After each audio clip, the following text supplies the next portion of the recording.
और अब हम जिस खबर का डीएनए टेस्ट करेंगे वो आपके पूरे परिवार की सेहत से जुड़ी हुई खबर है। हमें उम्मीद है कि इस खबर को देखने के बाद आप अपने दिल पर हाथ रखकर खुद से यह वादा करेंगे कि आप अपनी और अपने बच्चों की सेहत का ख्याल जरूर रखेंगे। ये खबर इजिप्ट से भारत आई एक महिला से जुड़ी हुई है और उस महिला का नाम है ईमान अहमद। लेकिन ईमान अहमद भारत में सिर्फ अपना इलाज कराने के लिए नहीं, बल्कि वो भारतीय लोगों के लिए एक संदेश भी लेकर आई है। ये संदेश क्या है ये हम आपको आगे बताएंगे, लेकिन पहले आपको ईमान अहमद के बारे में पता होना चाहिए। ईमान अहमद दुनिया की सबसे ज्यादा वजन वाली महिला है।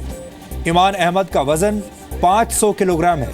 ये महिला पिछले 25 वर्षों से बिस्तर पर है और अपने वजन की वजह से वो अपनी जगह से हिल भी नहीं सकती। ईमान अहमद बैरिएट्रिक सर्जरी करवाने के लिए भारत आई है। ये सर्जरी उन लोगों पर की जाती है जो बहुत ज़्यादा मोटे होते हैं। इस महिला का इलाज कर रहे डॉक्टरों को उम्मीद है कि सर्जरी के बाद ईमान के वजन में 150 से 200 किलोग्राम की कमी हो सकती है। ईमान का इलाज मुंबई के सैफी अस्पताल के डॉक्टर करेंगे और ईमान को वापस अपने घर लौटने में कम से कम 6 महीने का वक्त लगेगा। 37 वर्षीय ईमान का घर इजिप्ट के अलेक्जेंड्रिया शहर में है। यह महिला पिछले 25 वर्षों से अपने घर से बाहर नहीं निकली है। ईमान को अलेक्जेंड्रिया में उनके घर से एयरपोर्ट तक पहुंचाने के लिए विशेष इंतजाम करने पड़े। सबसे पहले ईमान के लिए एक खास बेड बनाया गया। इसके बाद ईमान के घर की दीवार का एक बड़ा हिस्सा तोड़ा गया। इस हिस्से से ईमान के बेड को क्रेन की मदद से नीचे उतारा गया। क्रेन ने ईमान के बेड को ट्रक पर रखा और फिर ट्रक के जरिए ईमान एयरपोर्ट तक पहुंची।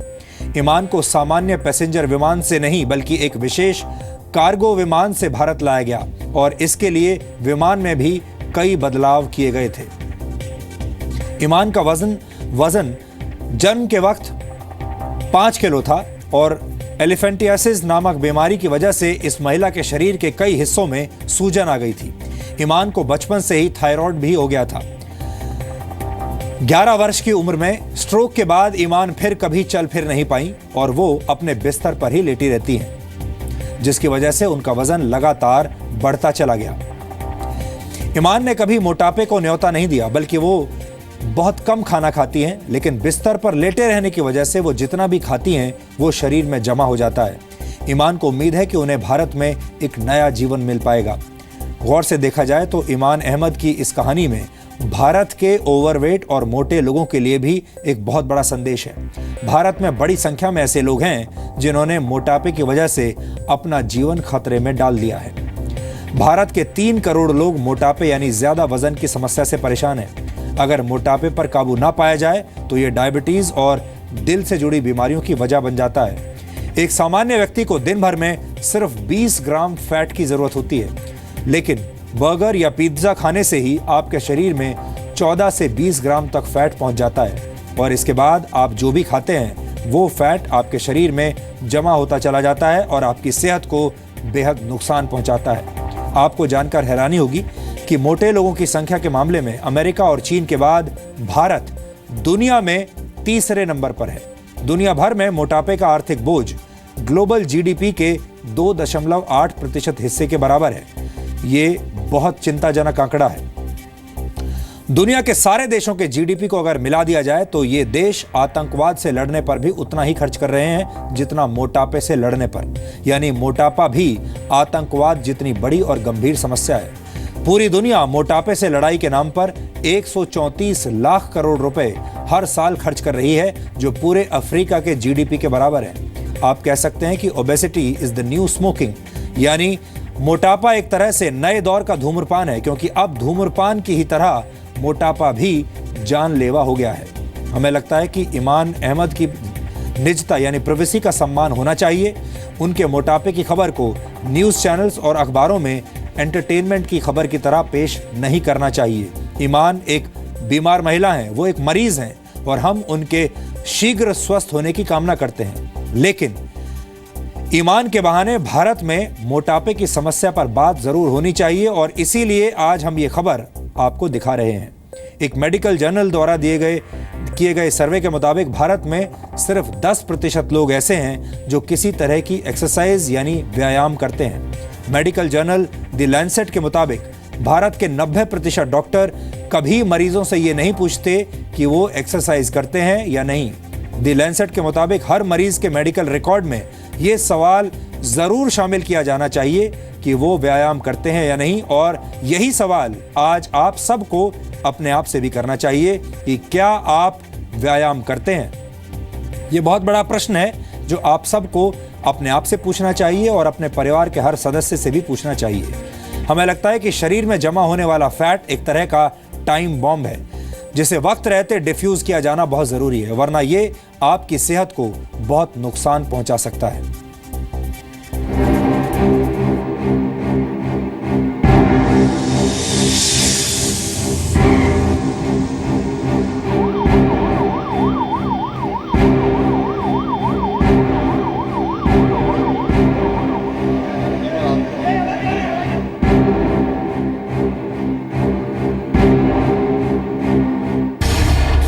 दुनिया की सबसे वजनदार महिला ईमान अहमद अपना वजन कम करने मुंबई पहुंची हैं। इजिप्ट के अलेक्जेंड्रिया शहर से मुंबई तक का सफर ईमान के लिए आसान नहीं था। ईमान को एक कार्गो विमान में मुंबई लाया गया है और इसके लिए खास इंतजाम किए गए थे। कार्गो विमान को एक तरह से एयर एम्बुलेंस में बदला गया।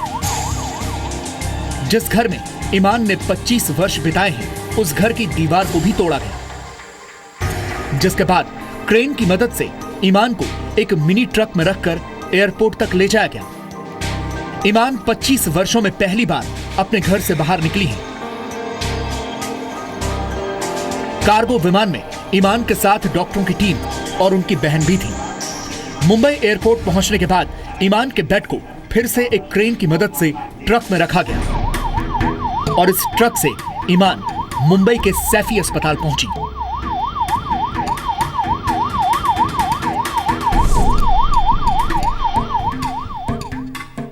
बिकॉज स्टार्टिंग का वेट लॉस बहुत जल्द होगा बिकॉज ये वाटर लॉस है। दूसरा फेज करीबन 2 साल के बाद होगा, जब उनका वेट सपोज आप सोच लो कि करीबन 200 के नीचे आ जाएगा, तब हम दूसरा फेज प्लान करेंगे जहां पर हम एक दूसरी सर्जरी करेंगे जिससे कि उनकी स्थिति क्या है वो सब मॉनिटर करके हम देखेंगे कि दूसरी सर्जरी कर सकते हैं कि नहीं। दूसरी सर्जरी के वक्त पे हम इंटेस्टाइन को पूरा बाईपास कर देंगे। सिर्फ 200 या 250 सेंटीमीटर उनका स्मॉल इंटेस्टाइन, छोटी आंत जो रहती है, उनको रखेंगे। कभी कभी इन पेशेंट्स में जिनका वजन इतना ज्यादा रहता है तो क्या होता है कि वो थोड़ा भी खाना खाते हैं तो अब्जॉर्ब हो जाता है, तो इसके कारण से हम ये सर्जरी के द्वारा ऐसा रखेंगे कि वो पूरी तरह से अब्जॉर्प्शन ना हो और सिर्फ 20% या 25% वो जो भी खाएगी उसका अब्जॉर्प्शन हो और इसके द्वारा वेट लॉस हो जाएगा। ईमान को बचपन में एक एलिफेंटाइसिस नामक बीमारी हो गई थी, जिसकी वजह से उनके शरीर में सूजन आ गई। 11 वर्ष की उम्र में ईमान का वजन इतना बढ़ गया कि वो चल नहीं सकती थी। इसके बाद एक स्ट्रोक की वजह से उन्हें लकवा मार गया और पिछले 25 वर्षों से वो बिस्तर पर ही जिंदगी बिता रही हैं। बिस्तर पर पड़े रहने की वजह से उनका वजन बढ़ता गया और वो 500 किलो की हो गई। 37 साल की ईमान का मोटापा कई गंभीर बीमारियों का कारण बन चुका है। मोटापे की वजह से ईमान हाइपरटेंशन, डिप्रेशन, अस्थमा, फेफड़ों की समस्या और डायबिटीज जैसी बीमारियों से जूझ रही हैं। 500 किलो वजन वाली ईमान अहमद के इलाज का जिम्मा मुफज्जल लकड़ावाला ने उठाया है। डॉक्टर लकड़ावाला की निगरानी में एक स्पेशल टीम ईमान का इलाज करेगी। सभी जो बीमारियां हैं ओबेसिटी से रिलेटेड है, तो सभी बीमारियों को हमें कंट्रोल में रख के ऑपरेट करना पड़ेगा। ये बीमारी जाने नहीं वाली है और सभी मोटिवेशंस को ये सब बीमारियां रहती है, पर मैनेज कर सकते हैं। मींस अगर शुगर हाई है तो हम शुगर कंट्रोल में कर लेंगे, अगर क्रिएटिनिन हाई है या पोटेशियम हाई है तो उसे हम कंट्रोल कर देंगे। सभी कंट्रोल हो सकती है, लेकिन इवेंचुअली अगर जब उसका वेट लॉस आएगा तभी सब बीमारियां जाएंगी। ईमान अहमद का इलाज करने वाले डॉक्टरों के मुताबिक शुरुआत में ईमान के कई तरह के टेस्ट किए जाएंगे, जिसके आधार पर ईमान के ऑपरेशन की तारीख तय की जाएगी। इस सर्जरी के बाद ईमान को कम से कम 6 महीने तक भारत में ही रहना होगा। जैसे आपने कहा कितना वक्त लगेगा, तो चलना फिरना अभी मत सोचिए प्लीज। चलना तो बहुत दूर की बात है। अगर वो बैठ जाए और अपने हाथ से खाना खा सके और अपने हाथ से बाथरूम जा सके, हमारे लिए वो बहुत ही अच्छा अचीवमेंट रहेगा। तो पहले फेज में हमने ये प्लान किया है कि पहले 3 से 6 महीने में हमने ये प्लान किया कि अब अगर वो जाएगी इंडिया से तो उसका करीबन एटलीस्ट 150 से 200 किलो कम हो जाना चाहिए। 500 किलो वजन वाली ईमान को इलाज के लिए इजिप्ट से मुंबई लाना बेहद मुश्किल काम था। भारत के दूतावास ने ईमान को मेडिकल वीजा देने से मना कर दिया था, लेकिन भारत सरकार के विदेश मंत्रालय की मदद से ईमान को मुंबई लाने का काम आसान किया गया। ईमान को वीजा देने में विदेश मंत्री सुषमा स्वराज ने मदद की। भारी वजन और पैसेंजर प्लेन के छोटे दरवाजों की वजह से ईमान को कार्गो विमान से मुंबई लाया गया। ईमान अहमद को मुंबई लाने के लिए इजिप्ट की एयरबस 300 मालवाहक विमान में काफी बदलाव किए गए ताकि उन्हें आसानी से मुंबई लाया जा सके। Very happy now, and please pray for her to be good girl, inshallah. Thanks. ईमान अहमद के लिए सैफी अस्पताल में एक खास कमरा बनाया गया है। इसे एक 1 बेड हॉस्पिटल भी कह सकते हैं। इस 1 बेड हॉस्पिटल को बनाने में तकरीबन 2 करोड़ रुपए खर्च हुए हैं। हालांकि सुविधाएं सारी वही हैं जो किसी भी बड़े अस्पताल में होती हैं। यहाँ एक बेड वाला अस्पताल 3000 वर्ग फीट में फैला हुआ है। इसमें एक ऑपरेशन थिएटर, एक आईसीयू, डॉक्टर के लिए एक रूम, तीमारदार के लिए कमरा, 2 रेस्टरूम और ग्राउंड फ्लोर पर एक वीडियो कॉन्फ्रेंसिंग रूम बनाया गया है। इस स्पेशल यूनिट में हर चीज ईमान के वजन को ध्यान में रखकर डिजाइन की गई है। जैसे 7 फीट चौड़े दरवाजे बनाए गए हैं और बेड भी 7 फीट चौड़ा बनाया जा रहा है। एक तो लॉजिस्टिकल सपोर्ट चाहिए था, जो कि शहर साहब, कायसर भाई साहब, मोइज भाई साहब, इन्होंने 3 दिन खुद खड़ा रख के 3 दिन में ये रूम बनाए उनके लिए। ईमान को उम्मीद है कि मुंबई के डॉक्टरों की मदद से वो मोटापे वाली मुसीबत को हरा पाएंगी।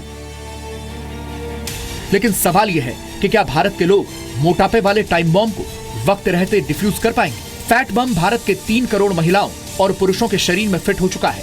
भारत में करीब 1 करोड़ पुरुष और 2 करोड़ महिलाएं मोटापे का शिकार हैं। भारत मोटे पुरुषों की संख्या के मामले में दुनिया में 5वें नंबर पर है, जबकि मोटी महिलाओं की संख्या के मामले में 3रे नंबर पर। भारत में मोटापा, डायबिटीज और हार्ट अटैक जैसी बीमारियों की मुख्य वजह भी बन गया है।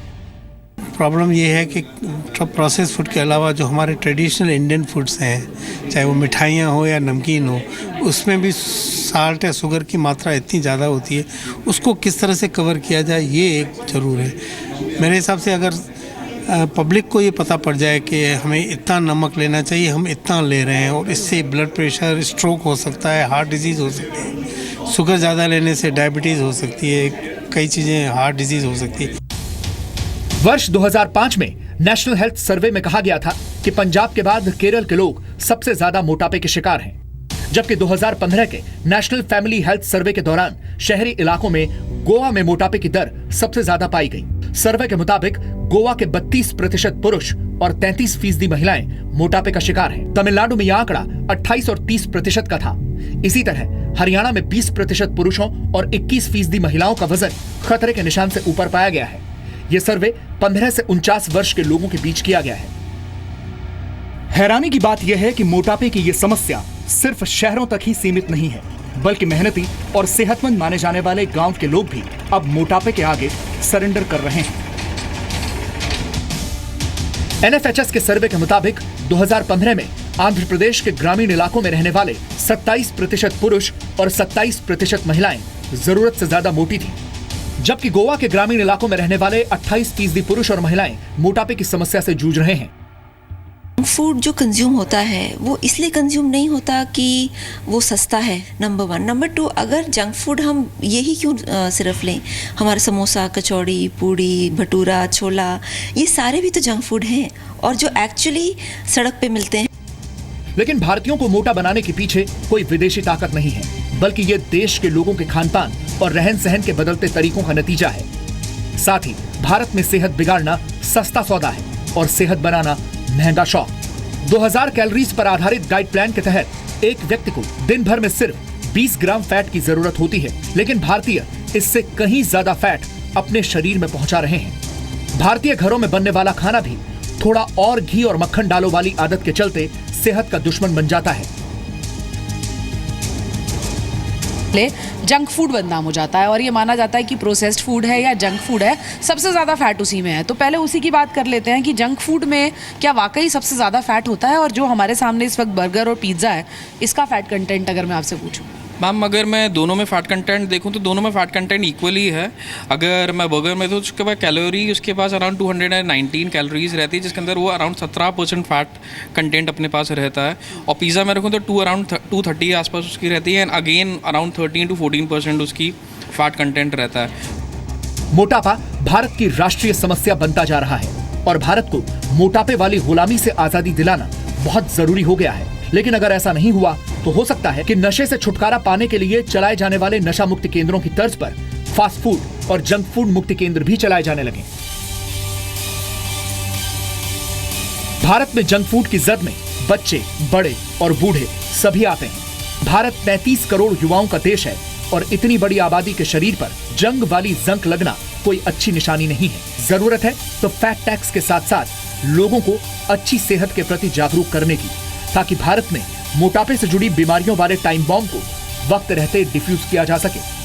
दिल्ली से पूजा मक्कड़ और मुंबई से नित्यानंद शर्मा के साथ ब्यूरो रिपोर्ट, जी मीडिया। ईमान अहमद पर जो सर्जरी की जाएगी उसे बैरिएट्रिक सर्जरी कहा जाता है। इस सर्जरी को कई तरीकों से किया जाता है। इस सर्जरी की मदद से अत्यधिक मोटे लोगों का वजन कम किया जाता है। बैरिएट्रिक सर्जरी के मुख्य तौर पर 2 तरीके होते हैं। पहले तरीके को गैस्ट्रिक बैंड कहा जाता है। इसमें पेट के ऊपरी हिस्से को एक तरह से स्टेपल कर दिया जाता है, यानी उसमें एक क्लिप लगा दिया जाता है। इससे पेट का आकार कम हो जाता है, यानी पेट का आकार छोटा हो जाता है और थोड़ा सा खाना खाने पर ही मरीज को लगता है कि उसका पेट भर गया है। दूसरा तरीका है गैस्ट्रिक बाईपास। इसमें मरीज के पेट को 2 हिस्सों में बांट दिया जाता है और डाइजेस्टिव सिस्टम की संरचना में भी बदलाव कर दिया जाता है। इस सर्जरी के बाद भी मरीज को कम खाना खाने पर भी पेट भरा भरा लगने लगता है और मरीज का वजन धीरे धीरे कम हो जाता है।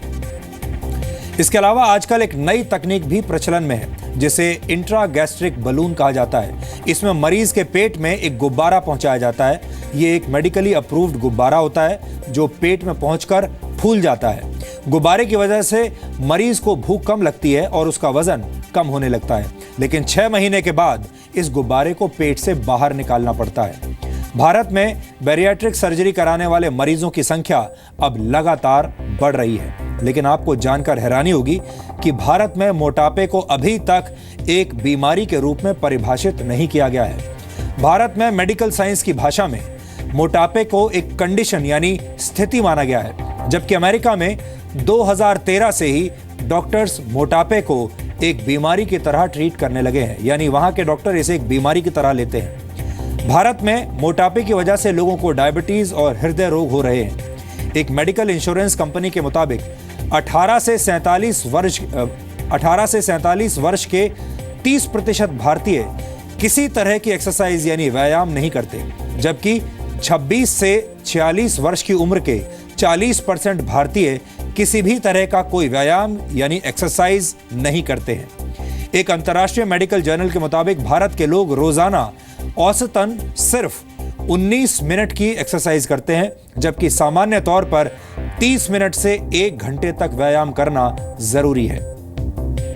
भारत में डायबिटीज के रोगियों की संख्या 7 करोड़ के आसपास है इस वक्त। भारत में चीन के बाद डायबिटीज के सबसे ज्यादा रोगी रहते हैं पूरी दुनिया में, लेकिन आपको जानकर अफसोस होगा कि इनमें से सिर्फ 20% लोग ही अपनी डायबिटीज को नियंत्रण में रख पाते हैं और इसकी सबसे बड़ी वजह है आधुनिक लाइफस्टाइल और खाने पीने की खराब आदतें। हमारी सलाह है कि आप अपने वजन पर नियंत्रण रखें और अपनी सेहत सुधारने के लिए आज से ही कोशिशें शुरू कर दें, और ऐसा करना बहुत मुश्किल भी नहीं है। वर्ल्ड हार्ट फेडरेशन के मुताबिक अगर आप रोज 30 मिनट वर्कआउट करते हैं तो हृदय रोग का खतरा 30% कम हो जाता है।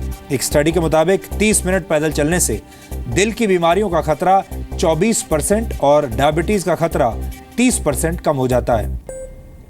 मोटापे और डायबिटीज जैसी बीमारियों से दूर रहने के लिए खुद को तनाव रहित रखना भी बहुत जरूरी है, यानी आपको अपने स्ट्रेस को कंट्रोल में रखना होगा।